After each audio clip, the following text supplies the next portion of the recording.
You know, I'm not that scary, guys. You don't all have to sit in the back of the room. That's all right. So, as James mentioned, I've been with the department for about 12 years now. I've been in my current role as state traffic engineer for just over 4 years, and it has been a very interesting 4 years to say the least. We've had numerous sort of career-type events, I'll call them, in a very short period of time. You think about the I-85 bridge collapse, think about the college football championship just over a year ago, and most recently, this past February, the Super Bowl 53. And so this presentation is kind of going to be the story of what we did within the Office of Traffic Operations at Georgia DOT to manage traffic during this 10-day event. I've got a slide in here where I talk about Super Bowl Sunday, and one of the very first meetings we had with the Super Bowl host committee as they all came into town about 18 months prior to the Super Bowl is they said there's the Super Bowl and then there's a game.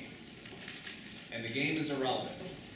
But the 10 days leading up to the game is where it all counts. And we found that to be true, that this was not 4 hours on a Sunday evening trying to deal traffic with everybody coming in and then leaving.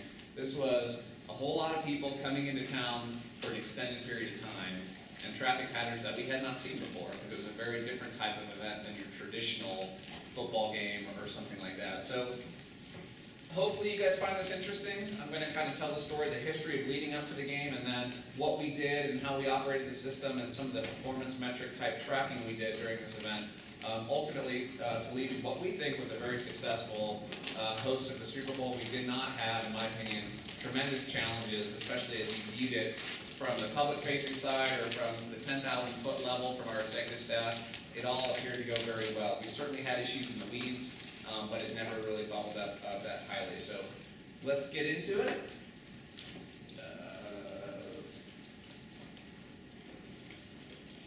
How do I advance the slide? Oh.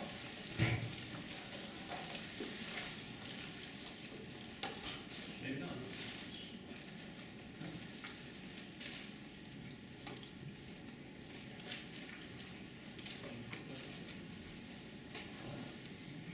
There's my mouse.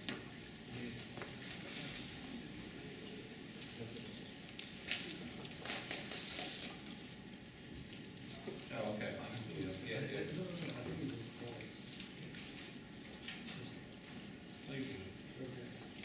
All right, so just a quick overview of what I'm going to get into in this presentation.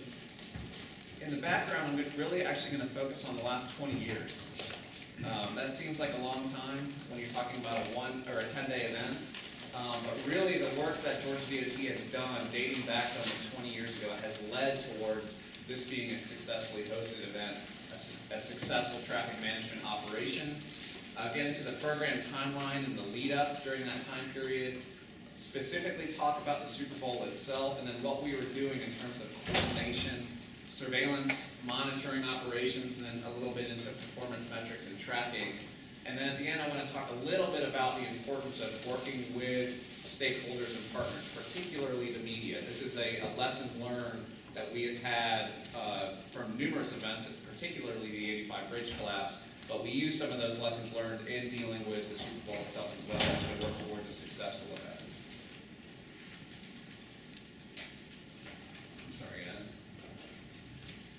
Well, that was working, now it's not working.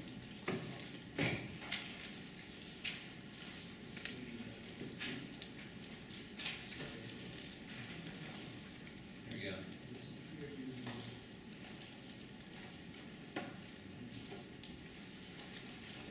I'll figure it out. It's okay. So talking a little bit about background, I want to focus on a program called RTOP, or the Regional Traffic Operations Program. This program was stood up in 2011, 8 years ago. And prior to RTOP, this is how we handled traffic management on our arterial system. All of those bubbles there operated in their own distinct silo, and we managed them separately, right? So we had a group of folks doing preventative maintenance. We had a group of folks doing inspection. We had a group of folks counting data, collecting information. We had a group of folks that were deploying communication, all separately. And within each jurisdiction within Metro Atlanta, they were all doing that separately. So you can imagine that you had a whole lot of people doing very disparate things across the region, right? So 8 years ago, I can't take credit for this, but some of my predecessors had a great idea of, not advancing a slide, creating an umbrella program called the Regional Traffic Operations Program, which brought all of these distinct elements of arterial traffic management under this one cohesive program, one cohesive unit that had resources, particularly engineering support and engineering expertise and money. All right, very critical to have money to do this. And we were able to use this program to reach out to local jurisdictions to say, hey, we're trying to get all of our arterial operation, our signal management under a cohesive program. Will you work with us? Will you tear down your firewalls and let us share information across our networks, establish common equipment, common procedures, common protocols across the signal system within the Metro Atlanta region so that we can all work together regionally? Because as we know, traffic issues don't stop in Cobb County. They continue on to Cherokee. Or traffic issues don't stop in Clayton County. They continue on to Henry County, right? And so we had to approach it regionally under this one cohesive program. So we stood this up about 8 years ago, and this became absolutely critical in managing Super Bowl 53 and some of the other events that I mentioned before. Here's how the program was when we started. We took a corridor-wide approach, or a corridor approach.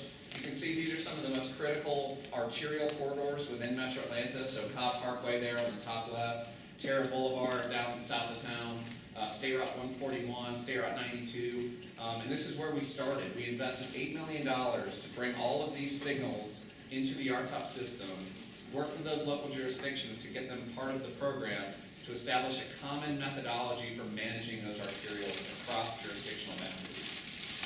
That's where we were in FY11. Here's where we are today in FY19, and particularly in the downtown, midtown, Buckhead, and perimeter areas, we have actually gone more towards a regional approach due to the density of those areas and the density of the signals in that area. But you can see it's been a tremendously successful program which has grown dramatically over the last 8 years. And you can see at the bottom there the type of investment we're talking about. That's an annual investment. So GDOT is investing quite a significant amount of money towards managing our arterial system. So I mentioned we go back almost 20 years. I started in 2002 working towards the Super Bowl just this past February.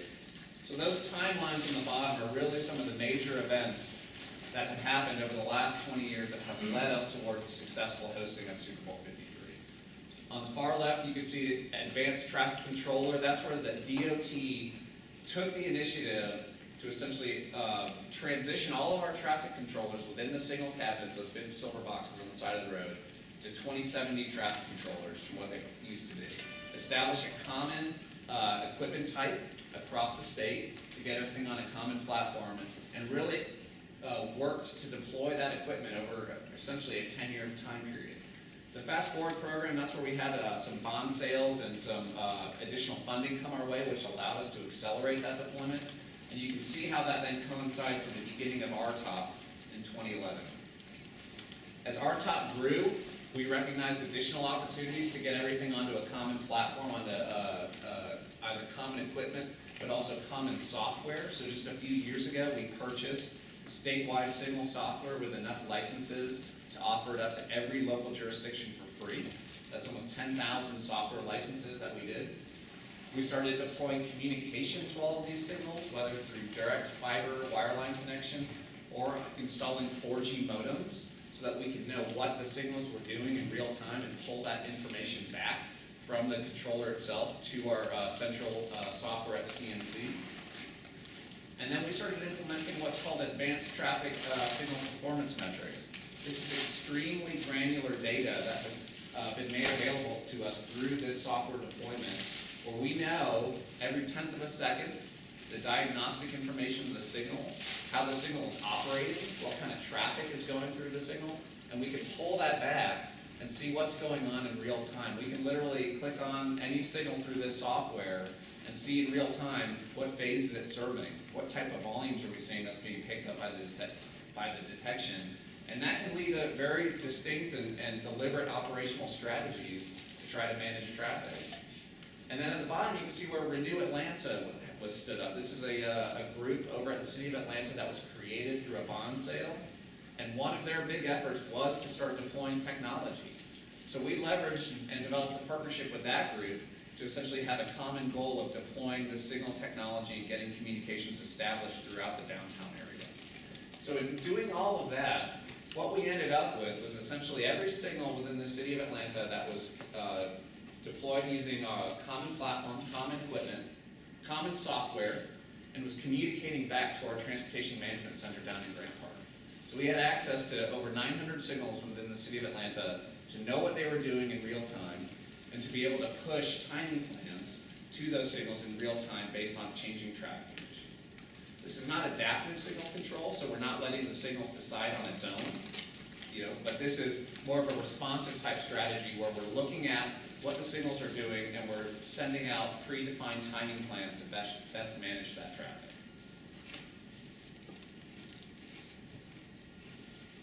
And then over the last 4 years, as I mentioned earlier, we've had a series of very significant events that enabled us to refine the use of this technology, the use of this software, the use of this equipment to get better at what we do.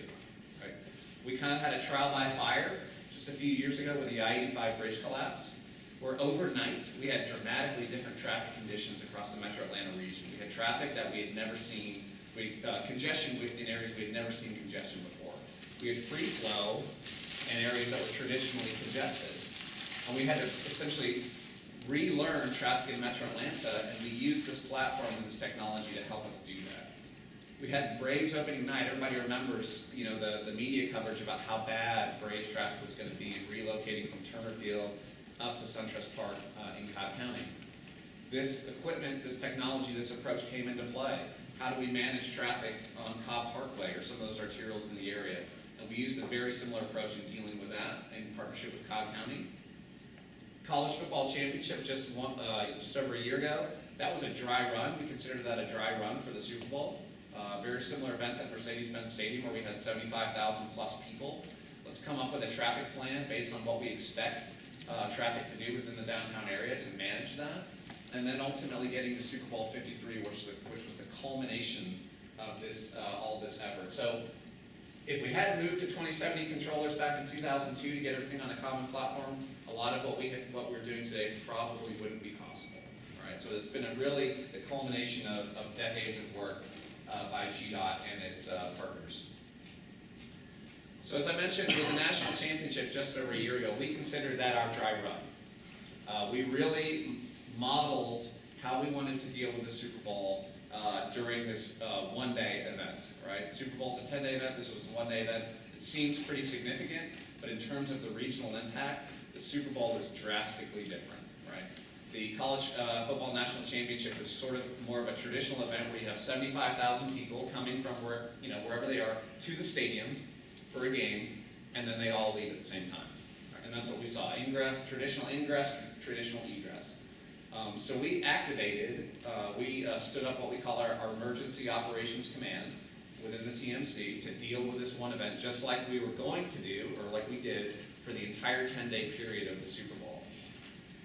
We developed a playbook, right, which we wanted to translate from the national championship to the Super Bowl itself by modeling a 75,000 person event happening at Mercedes-Benz Stadium. And how are we going to get people in?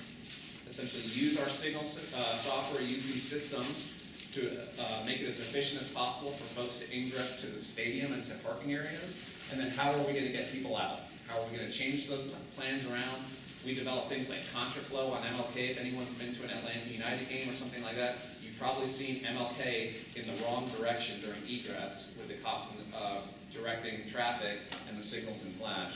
All of those plans that happen around the downtown area and midtown areas were developed through this playbook. We worked with the police, with APD and other police departments through all of these events to get them out of the road. So a lot of you are probably very familiar with, during event management, a cop walking into the middle of the intersection, going over to the cabinet, sticking the signal in flash, and waving their arms and blowing their whistle saying, you guys go, you guys stop, you guys go, you guys stop. They're really good at managing their intersection, right? And then they could possibly look one intersection downstream one intersection upstream to see what's going on, and they're really good at managing that specific location, but they have no idea what's happening regionally. So we worked with the police to say, look, we can see what's happening at all 900 intersections in the city of Atlanta and the surrounding areas. We can tell you regionally what's going on. Let us push our timing plans, and all we need you to do is to enforce what the signal is doing. So when you see a green ball, let those people go. When it changes to red, tell them to stop. When this turn arrow says green, let them turn, right? It seems very simple, but it was a paradigm shift for the police departments because that's not what they're used to. They are used to getting in the road. And that was actually one of the biggest challenges we had during the Super Bowl, was getting phone calls from the NFL saying the police aren't doing anything. They need to be in the road. You know, they need to start waving people on and blowing their whistle and doing what we expect cops to do, because right now they're just standing on the side of the road. No, this is what we want them to do. We want to use technology to better manage traffic. And that was a very different thing for the police and for the NFL to understand. So we stood up our EOC. We were using our playbook to manage traffic, and then we got a curveball. Does anybody remember what that is during the national championship? The president decided to show up. So we took our entire playbook and we just threw it in the trash can because it didn't make any sense anymore. Because we had envisioned using Northside Drive to push traffic. We had envisioned using Ivan Allen to push traffic. Well, all of a sudden, all those roads were closed. So we had to learn on the fly, right? During ingress, as people were coming in, roads were closing in real time that we did not anticipate. Right, so we had to change our plans, readjust, but the good thing was this technology and this signal system allowed us to do that because we could see what was going on, so we could start pushing plans on the fly and try to best mitigate that. That operation, other than the curveball we received, went really well. There was a big cheer, actually, that was let out at the TMC when they had turned on the game, obviously, on one of the screens at the TMC. And the commentators, when they were introducing the game, said, here we are in Atlanta, and here's the blimp view from the Goodyear blimp or whatever it is, and the streets are eerily quiet. That meant everybody had got to the game. So we were happy that our job was done there. And here you can see some photos. Oh, on the right there, I want to kind of highlighting how we've gone towards more of a regional approach with the RTOP program, connecting every traffic signal within the city of Atlanta so you can see the density in the downtown core, all of those locations coming back to the TMC in terms of what they're doing, those signal locations. The different colors actually indicated historically that they were managed under subsets of the RTOP program. So we had the downtown core, the D-top is what we called it. We had the midtown core, or M-top as we call it, so you can kind of see how those colors played out. One of the things we did in the lead up to that was to get those all under a common management platform. So we just called the whole thing RTOP, right? So all of this was being done cohesively and as one unit, essentially. So we were managing all of those signals to develop our ingress and egress plans for this event. So and then getting into the Super Bowl. Super Bowl Sunday was more like Super Bowl 10 days. It was the Friday the week before when people started coming into town for the Super Bowl. One of the biggest challenges we had in the run-up, which is pretty interesting, we never experienced this, was that there is not enough parking for private airplanes in Atlanta. In Metro Atlanta, they anticipated over 1,200 private jets to be flown into the Metro Atlanta region, and apparently there were only about 800 private jet parking spots, which was a very interesting thing to learn about. Again, one of the first things we heard from the host committee was there's the Super Bowl and then there's the game. Did anybody here go to any of the Super Bowl events in the lead up to the game? Nobody? Well, there was NFL Live that they anticipated over 100,000 people going to every single day, which operated every single day in the lead up. There was the NFL Experience. There were concerts by the Foo Fighters and other events, and then there were the unknown pop-up events. So we actually had people monitoring Twitter with some guidance to look for such and such artists saying, hey, I'm having a concert in Atlanta the Friday before the Super Bowl, come see me at this location, which we, was essentially unticketed pop-up random things that were occurring. And we had to try to manage that, because there were just that many more people in town than there traditionally are. It's different. The Super Bowl is very different. when people come in to the Super Bowl, they don't anticipate just driving around like you typically do for an event, driving into the game, driving out. It's more things like rideshare. Folks want to ride in their limo because they're going to the Super Bowl. They want to take their black car. They want to be driven around. Those types of things. They're flying in their private jets to Metro Atlanta. So it's not one movement into the stadium and then one movement out. It's kind of all things everywhere, right? One of the biggest concerns we had was how do we get people to and from the airport? They're flying in, they're trying to get into their vehicle to come into town, and then they're bouncing around the various different events, and then going to a game, and then getting back out. We've got to manage all of that collectively, cohesively. So it's just very different than your traditional just 70,000 people showing up in one location and then dispersing again. Again, it's all things everywhere. And as we learned from the College Football Championship, we knew that we had to have our plan, we had to have our translated playbook that we created for the national championship, but we had to be agile too, because during the national championship, we literally took our plan book and threw it in the trash can because of what happened. We knew that likely something might happen, right? So we had a whole series of sort of fallbacks, all the way from what happens if a tragic event occurs that requires mass evacuation from the downtown area. So we had identified our evacuation routes and our plans that we were going to push in case our number one directive was get everybody away from the stadium as quickly as you possibly can, regardless of what their destination is, right? So we knew that we had our plan A, but then we had our plan B, C, D, E, F, all the way down, trying to anticipate any number of things that might occur. So here's how we worked within GDOT. All of these groups came together to create our Super Bowl operations team. So you can see RTOP 1 and RTOP 2, that's all under the umbrella of RTOP. That's our arterial signal management program. We had our local district staff that were working, District 7 in particular. We also had District 1 that was working because one of the teams was practicing up in Flowery Branch, which gets into the District 1.